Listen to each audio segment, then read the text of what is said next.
2 Chronicles Chapter 7. When Solomon finished praying, fire descended from heaven and consumed the burnt offering and the sacrifices, and the glory of the Lord filled the temple. The priests were not able to enter the Lord's temple because the glory of the Lord filled the temple of the Lord. All the Israelites were watching when the fire descended and the glory of the Lord came on the temple. They bowed down on the pavement with their faces to the ground. They worshipped and praised the Lord, for he is good, for his faithful love endures forever. The king and all the people were offering sacrifices in the Lord's presence. King Solomon offered a sacrifice of 22,000 cattle and 120,000 sheep and goats. In this manner, the king and all the people dedicated God's temple. The priests and the Levites were standing at their stations.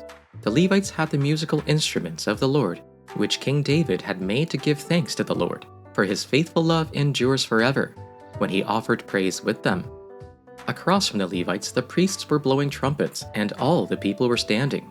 Since the bronze altar that Solomon had made could not accommodate the burnt offering, the grain offering, and the fat of the fellowship offerings, Solomon first consecrated the middle of the courtyard that was in front of the Lord's temple, and then offered the burnt offerings and the fat of the fellowship offerings there.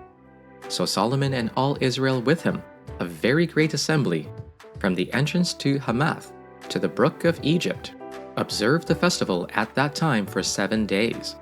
On the 8th day they held a solemn assembly, for the dedication of the altar lasted 7 days, and the festival 7 days. On the 23rd day of the 7th month, he sent the people away to their homes, joyful and in good spirits because of the goodness that the Lord had shown to David and to Solomon and to his people Israel. Thus Solomon finished the house of the Lord and the king's house, all that Solomon had planned to do in the house of the Lord, and in his own house he successfully accomplished. Then the Lord appeared to Solomon in the night and said to him, I have heard your prayer and have chosen this place for myself as a house of sacrifice. When I shut up the heavens so that there is no rain or command locusts to devour the land or send pestilence among my people, if my people who are called by my name humble themselves, pray, seek my face, and turn from their wicked ways, then I will hear from heaven and will forgive their sins and heal their land. Now my eyes will be open and my ears attentive to the prayer that is made in this place. For now I have chosen and consecrated this house so that my name may be there forever. My eyes and my heart will be there for all time.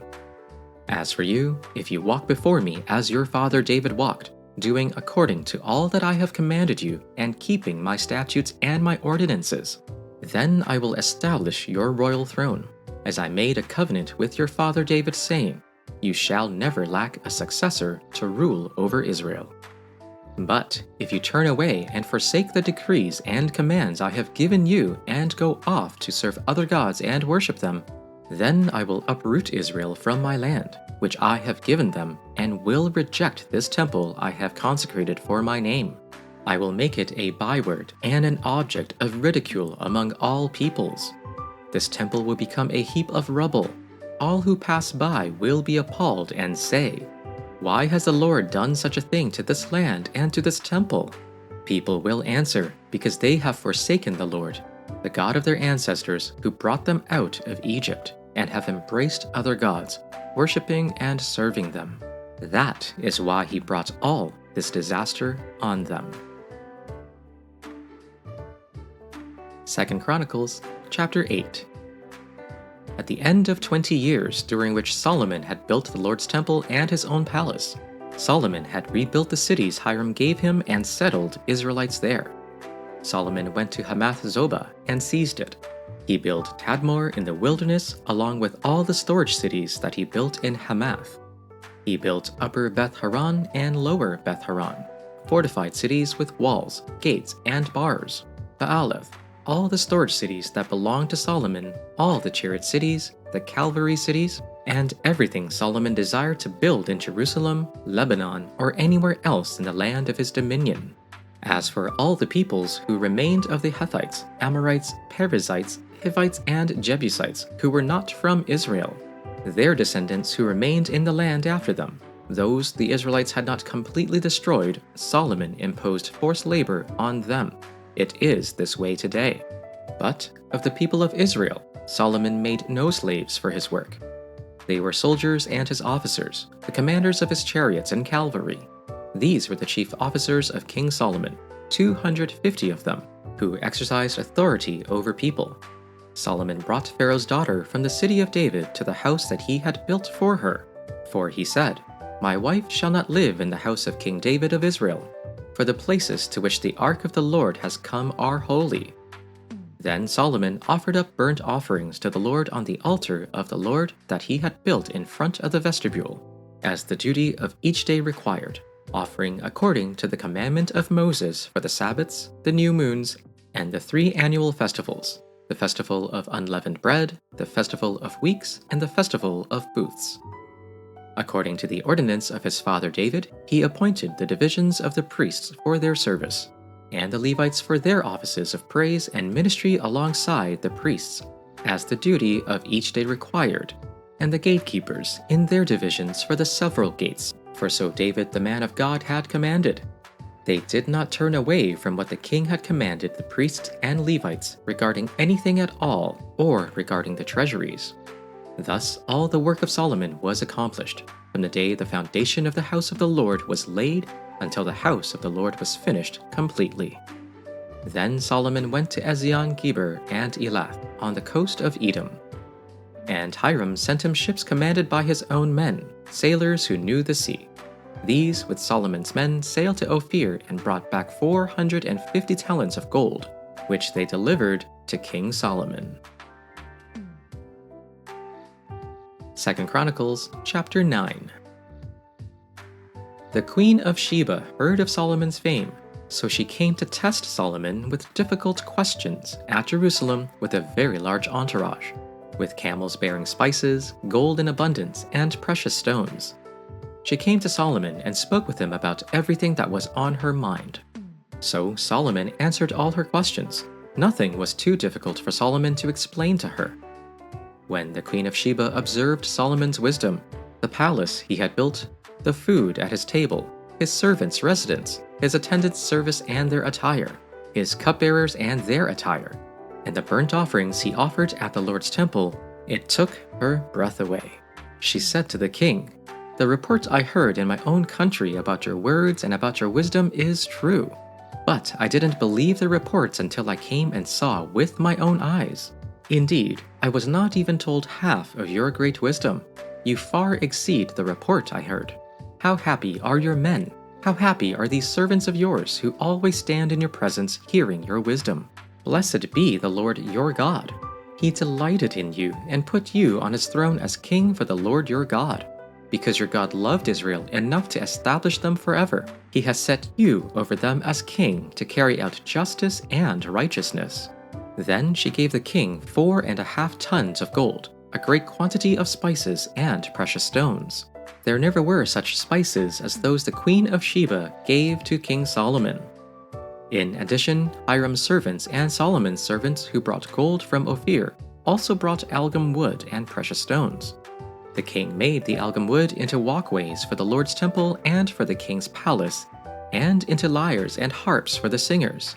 Never before had anything like them been seen in the land of Judah.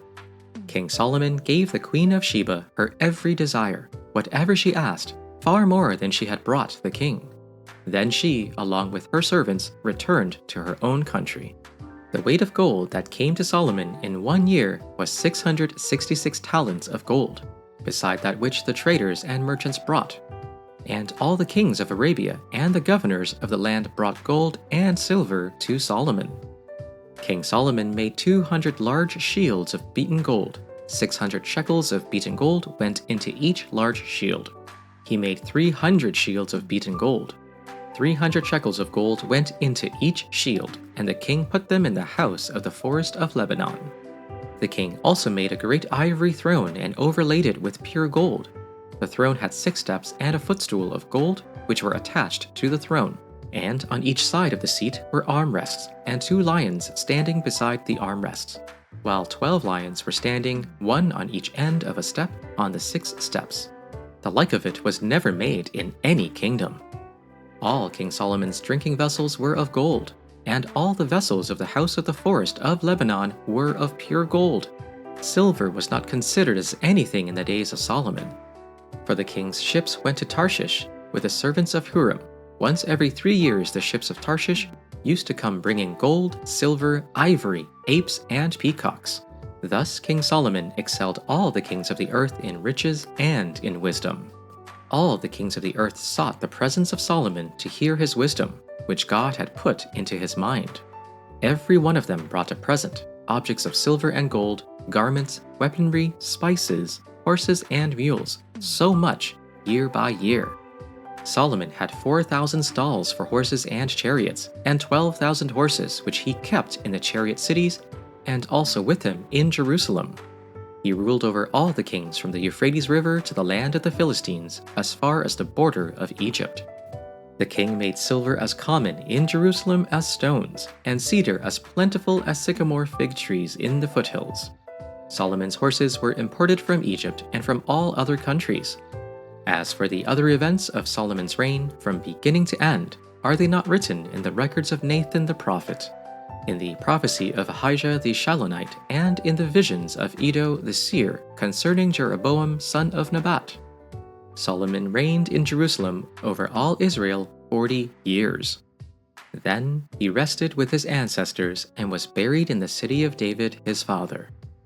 And Rehoboam his son succeeded him as king. John chapter 13.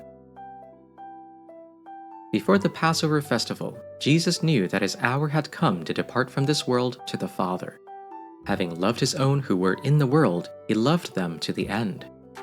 Now, when it was time for supper, the devil had already put into the heart of Judas, Simon Iscariot's son, to betray him.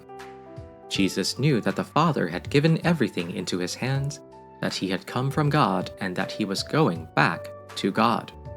So he got up from supper, laid aside his outer clothing, took a towel, and tied it around himself. Next he poured water into a basin, and began to wash his disciples' feet and to dry them with a towel tied around him. He came to Simon Peter, who asked him, "Lord, are you going to wash my feet?" Jesus answered him, "What I'm doing you don't realize now, but afterward you will understand." "You will never wash my feet," Peter said. Jesus replied, "If I don't wash you, you have no part with me." Simon Peter said to him, "Lord, not only my feet, but also my hands and my head." "The one who has bathed," Jesus told him, "doesn't need to wash anything except his feet, but he is completely clean. You are clean, but not all of you." For he knew who would betray him. This is why he said, "Not all of you are clean." When Jesus had washed their feet and put on his outer clothing, he reclined again and said to them, "Do you know what I have done for you? You call me teacher and Lord, and you are speaking rightly, since that is what I am. So if I, your Lord and teacher, have washed your feet, you also ought to wash one another's feet. For I have given you an example, that you also should do just as I have done for you. Very truly, I tell you, slaves are not greater than their master, nor are messengers greater than the one who sent them. If you know these things, you are blessed if you do them.